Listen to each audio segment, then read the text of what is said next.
let's start there then. You heard from the Attorney General, and essentially she's saying she is not going to be releasing this video until the investigation is complete. What was your response when you heard this from her?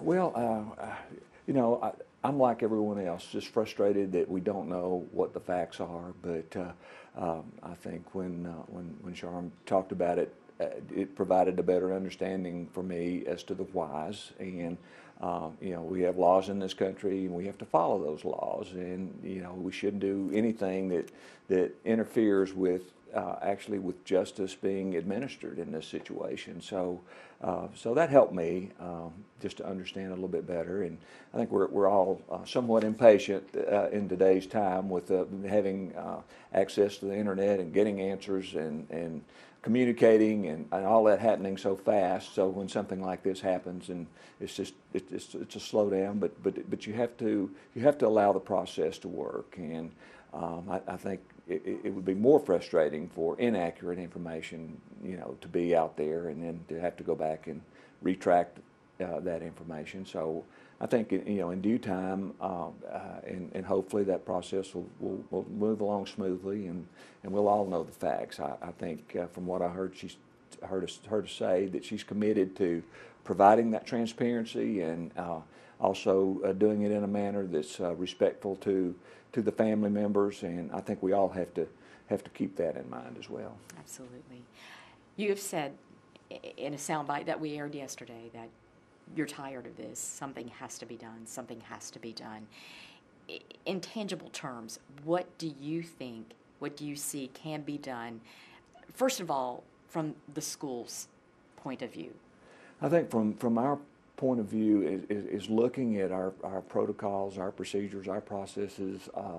Have we tried to take everything into consideration? Is there anything that we've missed, that we've overlooked, that we can backtrack and go back and make sure we put into place? I know here a few weeks ago when we met with parents at Austin East, there were some concerns that came up. One was about lighting in the back of the school and it not working. I know we jumped right on that. Our maintenance folks got that corrected, and also there was a concern about our camera system needs to be upgraded. We need additional cameras. So Russ Oakes, who's our Chief Operating Officer, again reacted and responded to that just right on the spot. I think it was just a matter of days before we actually got the cameras. I think they came out of Texas, and at that point in time in Texas, I believe there were a lot of the state was impacted by some weather situations and all, but our maintenance and IT folks got those cameras installed, and we jumped right on that. I know the principal implemented the transparent backpacks, mesh backpacks, and we also talked about some additional and have talked about some additional things in terms of security. Maybe you know, the community. I think I'm hearing too. There's some interest maybe in metal detectors. So you know, we'll be glad to look at that. What I talked about a little bit at the board last night. You know, resource. I think our board's behind us with whatever we need to do and been supportive. So I talked about additional resources. You know, and that might come in the way if metal detectors are something that the community, you know, is wanting. Certainly willing to look at that. If those resources need to be additional personnel, certainly willing to look at that too. Robin, but what I've got to do, I've got to live up to my commitment, and I'm committed to us doing everything we can possibly do to change the direction. The students at Austin East, the families, the community deserve the best we have to offer. And if it takes more than the best, then we're going to do whatever it takes. But I know it's a much broader, bigger issue than schools. So what I am hopeful for is that, and I think Tuesday night at the prayer vigil, you know, saw the community come to that, and very encouraged by the participation there and by the prayers. Definitely the Spirit was in the auditorium that night, and so I know the community is ready for some action. So I think now's the time. If what has happened in the last few months doesn't motivate, doesn't inspire you, then something is really wrong.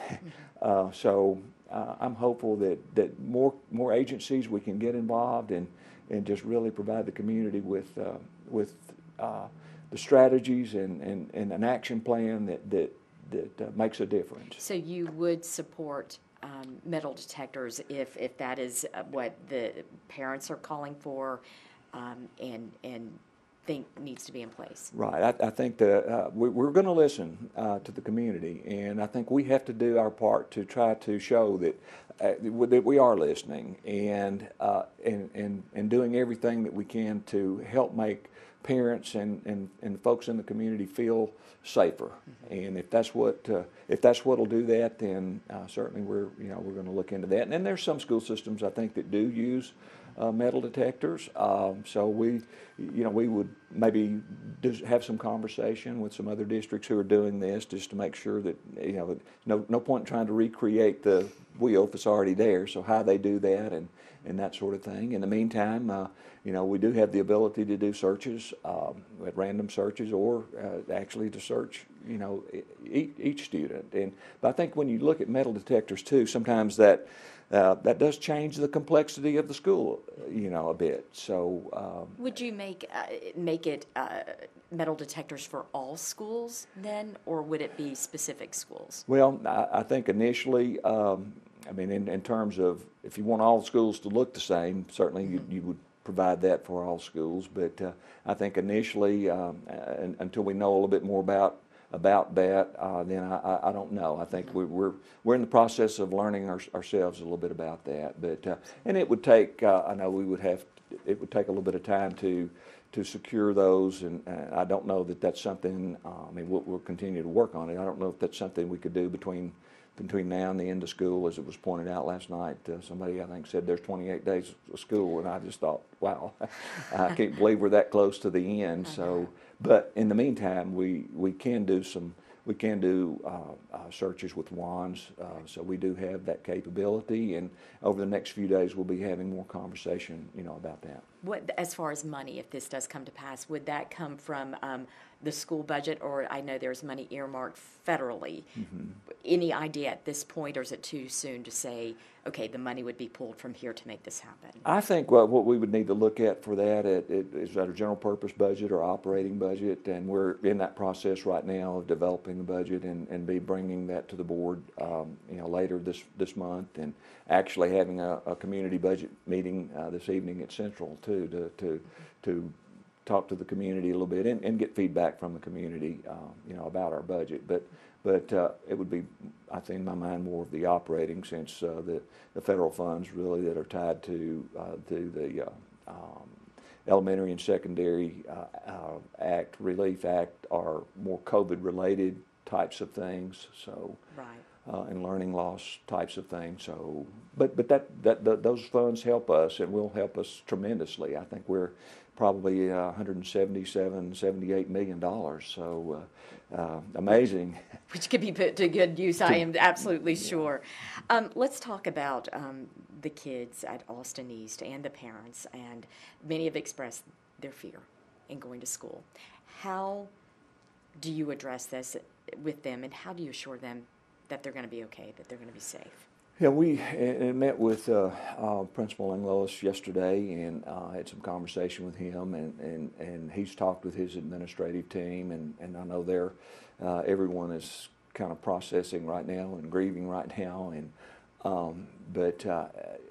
we listened to what he had to say, and again, when we come back, and we'll have more conversation about this in the coming days. But in terms of it looking different, I've taken some steps I really can't talk about publicly at this point, but we're working on a couple of things that hopefully we'll have implemented by Wednesday of next week. Our maintenance and IT folks are working really, really hard to get that done over the next few days. And we can talk maybe more about that a little bit later, but anything in the way of additional personnel, look at that, and then also, as I mentioned, the ability to do searches. So I think it's going to be important for us as the investigation plays out to find out, to get some answers to our questions, and hopefully that will show what actually happened will show us, well, okay, wait a minute, here's a place maybe where you could have done something a little differently, and if that's revealed, then we're going to make sure that we address it. What about resources available for students? I know counselors have been available. Long term, will that stay in place? Will there be access to resources for these students and their parents? We plan to keep the additional counselors there as long as needed. If that's the remainder of the year, then that's what we'll do. I know our school culture department and we've had to do this way too many times now, with this being a student, the fifth student that has lost his life. So. But we'll be there, and we'll be there.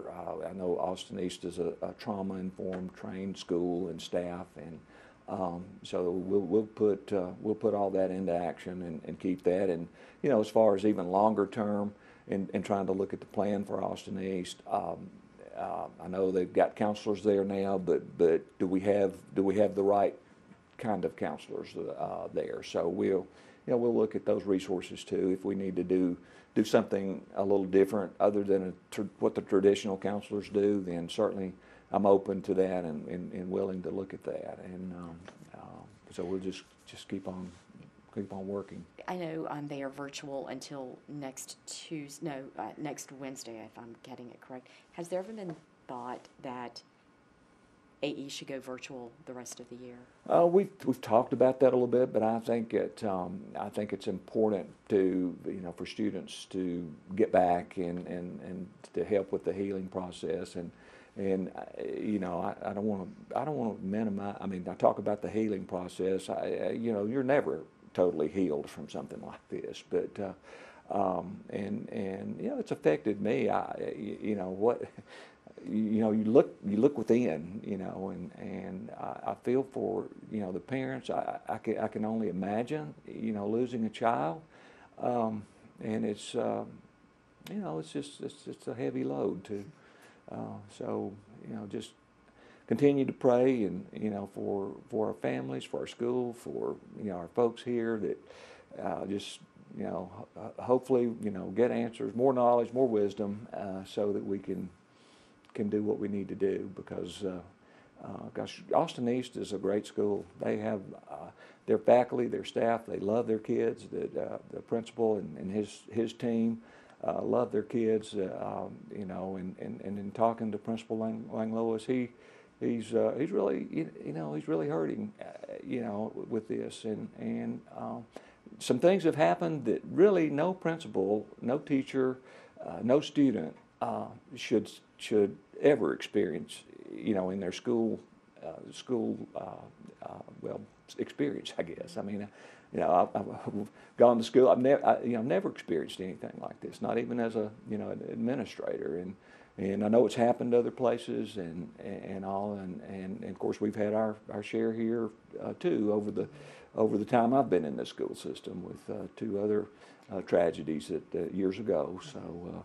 But 5 students in a period of just a few months is just about more than any of us can really take. So it's been a heavy load, I know, to carry, and on top of that, you've had to carry a pandemic on your shoulders, and that has created obviously new situations, new challenges along the way, and of those has been virtual learning. I mean, that's just been a reality of every school system in the country.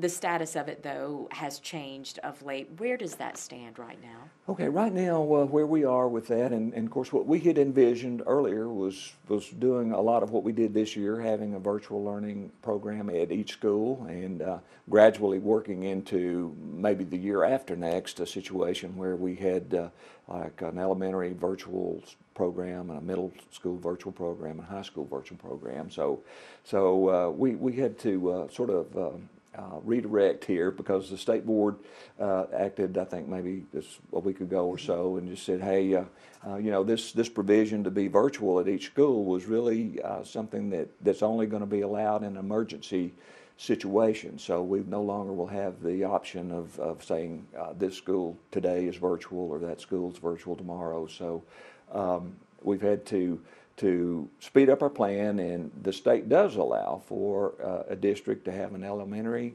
virtual school, a middle school virtual school, and a high school. So what we plan to do in May is take to our board a request for board approval to do that for this coming year, and if the board approves it, then we send that on to the State Department of Education, and if approved there, then the plan would be to have a virtual school at each one of those levels. It'll be a little different because it's not school-based, but there's also enrollment-wise, 1,500 students is the maximum at each of those schools. So. Right now we have probably 13,000 schools in virtual students in virtual learning. So how, based on that, then how will it be determined who actually can go virtual and who can't? Considering there may be higher numbers. Yeah, well, Robin, I'm ever optimistic.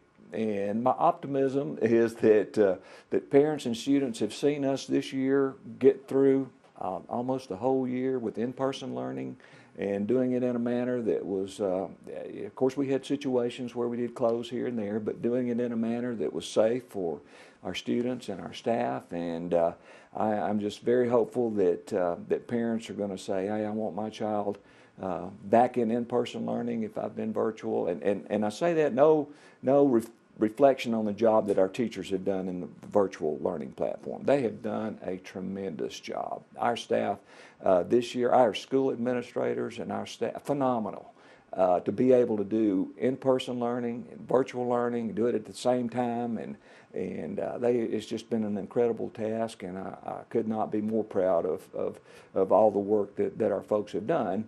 But having said that, I still think that in-person experience with the socialization that takes place and the interaction between personal interaction between teacher and student and students with their friends, we need to get that back. In our schools like as quick as we possibly can. So, as far as information that is going to be available to parents, would you expect come May there would be once it's taken to the state, there would be more concrete information for the parents, or sooner than that? Yes, well, for me, and I'm kind of impatient here too because I know parents want to know, and so as soon as we can get that out, and it might be a situation where if this is approved, then this is how that will happen, so that we could be ahead of it just a little bit. But we do have a transfer policy in place for students who wish to go to different schools. So I'm envisioning that we would maybe have a transfer window, and we mentioned the numbers of students. Then we would probably handle like we handle all transfers, that you apply for a transfer, and then obviously we would have to cut it off once we got to the max. But I would envision a transfer window there that would give parents that opportunity to put in a transfer request. Okay, so the transfer to virtual as opposed to in person. Right. So my understanding, and correct me if I'm wrong, it would be, okay, parents, you've got to make that decision. These are, state-based schools, if you will. Put in your request. We'll see if you fall into those numbers, and if you do, we'll honor the transfer. And one thing that we talked about this earlier that we're not doing, but we were going to lock you in for a year. Right. With the earlier process. If you wanted to be virtual, then you were going to be virtual all year, and there were some reasons for that. But actually doing it this way, a family, a student can always make a decision to go to their base school. So if I apply for a transfer to go to the virtual school, and for whatever reason it's just not working out for me, I want to go back to my base school, then that option is there. So more coming and going, as opposed to saying I'm committing to this and I have a certain amount of time I have to commit to this. Right. So I really like that aspect of it, because some people may say, hey, it's just not working for me, and if I started that in August and I had to stay all year, well, that's a long time to do something that I'm not really liking a whole lot. Absolutely. So, and here's another thing too. In terms of once you transfer, you're unenrolled from your base school, and you would no longer, I mean, if band and athletics and things of that nature would not be eligible to participate in. So that might be something else, and we'll get more information out about this, but that might be something else parents want to really look at too, because my child is is involved in the band or in athletics, and I'm not willing to give that up, and certainly we understand that too, and don't want you to give it up. So that's one of the. There's more consideration than just, as opposed to, okay, I want to learn virtually, but in doing so, then it really does cut you off from that those extracurriculars, right, as it stands right now. Okay. Let's talk a little bit about masks. I know you said that essentially next school year you'll be looking at, or the board will be leaning on the CDC state and local guidelines. Which one would take precedence? Okay, the recommendation that was approved last night that provided to the board talked about us really following the Tennessee Department of Health guidelines. They actually the CDC guidelines are in that to a certain extent too, especially around the face coverings. From the standpoint, what we have said in this recommendation is if you can physically distance, then the face covering, it'll be optional. We're not telling people you can't wear a mask, but just giving our students and families a little bit more flexibility if you can physically distance. The current face covering policy sunsets August the 1st, so the recommendation to follow the Tennessee Health Department was approved last night, so that's what we'll be doing. And also, there was some conversation about one of the definitions that, or the language in there talks about young children, and the board said, oh, wait a minute, define young children. And so we had some conversation about that, and landed on pre-kindergarten and kindergarten would be how we would define young children. So if exempt. If they cannot tolerate wearing a mask, then the parents can make a request that their child doesn't have to wear a mask, or make a request to not have to wear a mask, and would fall under that procedure.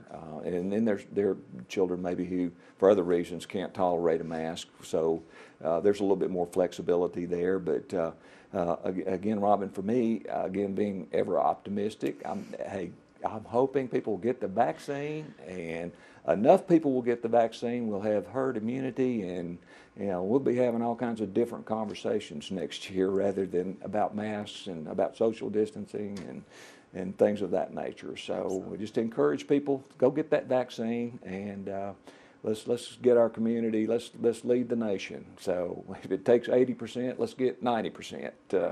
Get 100%. So. Perfect. Speaking of percents, 93% of the days were in person for Knox County. And the cases, obviously, I think early on we thought, this could be really, really bad. But in the end, the numbers were good. Would you call that a success? Oh, my. It certainly exceeded my expectations with all you were reading, all you were hearing, and looking at what other school systems were doing. Just incredible. We've, as a district, been out of school 9 days, 5 of those basically COVID-related, and 4 were weather-related. You could argue that the weather really didn't materialize, that we could have been in school, but just to have missed 9 days, at this point, out of the whole entire school year, when you look at large school districts, a lot of them, some of them are still not in school, and even within our own state, some of them not in school all year. I think maybe most everybody's back in some form of in-person learning right now. But I just think all our staff and our teachers, our administrators, our families, our students, all the credit goes to folks, because we talked early on about, hey, please work with us, please be patient, please give us grace, and everyone has. It's just been it's been amazing, really, to me, and all the credit, of course, goes to all the tremendous folks we have working for Knox County Schools, and we had a recruitment fair not too long ago, and Scott Bolton, our executive director for human resources, we had folks. It was virtual, but we actually had folks from California applying to come to Knox County, and one reason was, hey, I want to teach. And, That's awesome. you know, you're offering in-person instruction. So we want to, you know, I think that maybe two. I think we maybe hired one, maybe we hired both of them, I'm not sure. But what that tells me, you know, teachers want to teach, they want to be with their students. And if I'm willing to move almost all the way across the country to be able to do my job and do it in Knox County, I think that just says a lot for Knox County schools. Final question. Pandemic, and certainly the situation that we're dealing with now as a school system, when you look big picture, I mean, you're the superintendent of Knox County Schools. You're also a human being, and it has to have been a lot on you this past year. How do you process it now and going forward? Oh, well, been around a long time, obviously, and which I think lots of experience, years of experience has helped. But more than that, my faith in God and just prayer. I pray a lot, and my wife even says, "I don't know how you do this," and I said, "Well, it's God's will."